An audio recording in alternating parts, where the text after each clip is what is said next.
Hello बच्चों। Twelfth class का capacitance वाला चैप्टर, इलेक्ट्रोस्टैटिक्स का कैपेसिटेंस वाला चैप्टर चल रहा था। क्लास ट्वेल्थ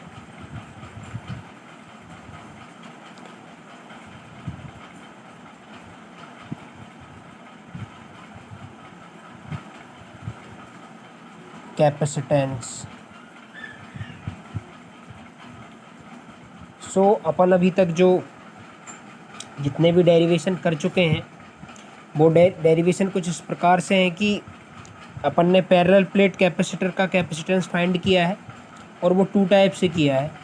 फर्स्ट, जिसमें दोनों प्लेट्स के बीच में जो मीडियम है वो एयर होता है, और सेकंड वाला जो किया था उसमें दोनों प्लेट्स के बीच में पार्शियली फिल्ड मीडियम रहता है और उसका अपन कैपेसिटेंस फाइंड करते हैं। बट अब क्या है, अब अपन कर रहे हैं कॉम्बिनेशन ऑफ कैपेसिटर। हेडिंग है कॉम्बिनेशन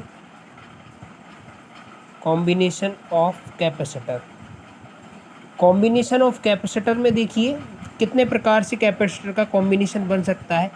जैसे क्लास 10th में इलेक्ट्रिसिटी में आप लोगों ने रेजिस्टेंस का कॉम्बिनेशन पढ़ा होगा, जिसमें parallel combination of resistance and series combination of resistance रहता है।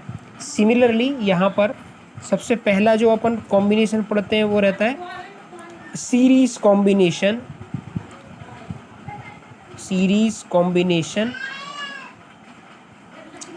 Of capacitor. कैपेसिटर का सीरीज कॉम्बिनेशन अपन बनाते हैं तो इसमें क्या कंडीशन होती है बेटा कि 3 और मोर देन 3 कैपेसिटर को अपन सीरीज़ में कनेक्ट करते हैं। ये पहला कैपेसिटर है विच इज़ C1, ये दूसरा कैपेसिटर है विच इज़ C2, और इसके बाद में ये तीसरा कैपेसिटर है विच इज़ C3, और ये तीनों किस में है, सीरीज़ में है। ये तीनों किस में है, सीरीज़ में है।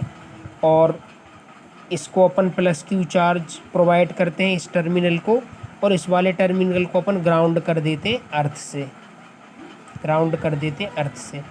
वाई इंडक्शन, इस पर प्लस क्यू चार्ज होता है C1 की पहली प्लेट पर प्लस क्यू, ऑटोमेटिकली दूसरी प्लेट पर माइनस क्यू। इसके बाद में इस माइनस क्यू के रीजन से यहाँ पर प्लस क्यू, C2 की पहली प्लेट, C2 की सेकेंड प्लेट पर माइनस क्यू, C3 की पहली प्लेट पर प्लस क्यू और C3 की दूसरी प्लेट पर माइनस क्यू चार्ज हो जाता है, माइनस चार्ज डिस्ट्रीब्यूट हो जाता है इस तरीके से। ठीक है। अब in a series combination we know that potential difference between the points are different but charge is same. इस कंडीशन में क्या होता है कि सीरीज कॉम्बिनेशन में पोटेंशियल डिफरेंस जो होता है वो डिफरेंट होता है हर एक टर्मिनल पर। जैसे C1 पर पोटेंशियल डिफरेंस V1 है, C2 पर पोटेंशियल डिफरेंस V2 है, और C3 पर पोटेंशियल डिफरेंस V3 है। Charge are same in series but potential difference are different each and every point in the combination of series. this is the phenomena जो आपने class 10th में भी पढ़ा होगा कि करंट तो सीरीज़ में सेम रहता है बट पोटेंशियल डिफरेंट होता है। वैसे ही यहाँ पर करंट दैट मीन्स चार्ज तो सेम है लेकिन पोटेंशियल डिफरेंस यहाँ पर अलग अलग रहेगा। V1, V2 और V3 different type of potential difference of different type of capacitor C1 and C2 और C3। इसका देखिए डिस्क्रिप्शन तो अपन ऑटोमेटिकली कर सकते हैं। Let us consider C1, C2, C3 are the capacitor which is in the combination of series. The potential difference of capacitor first which is V1, similarly for C2 potential difference is V2 and so on. ये description तो अपन लिख सकते हैं। तो direct में इसका derivation अगर करूँगा तो देखिए कर सकते हैं total potential difference. Total potential difference मैं कैपिटल V को मान लूँ तो कैपिटल V इक्वल टू बेटा क्या हो जाएगा, V1 plus V2 plus V3। ठीक है। टोटल पोटेंशियल डिफरेंस तो ये आ जाएगा। इसको मैं इक्वेशन फर्स्ट भी दे सकता हूँ, बट हम जानते हैं, बट वी नो दैट हम क्या जानते हैं, by the definition of capacitance. So potential difference V1 जो निकलेगा वो निकलेगा Q/C1। Similarly potential difference V2 जो निकलेगा वो निकलेगा Q/C2, है ना। And V3 potential difference V3 जो निकलेगा वो निकलेगा Q/C3। ये कहाँ से आया, कैपेसिटेंस की डेफिनेशन थी ये, कि वहाँ से अपन ने V1 V2 और V3 को निकाला। अच्छा, इस V1 V2 और V3 को मैं पुट कहाँ कर सकता हूँ, इक्वेशन फर्स्ट में, फ्रॉम इक्वेशन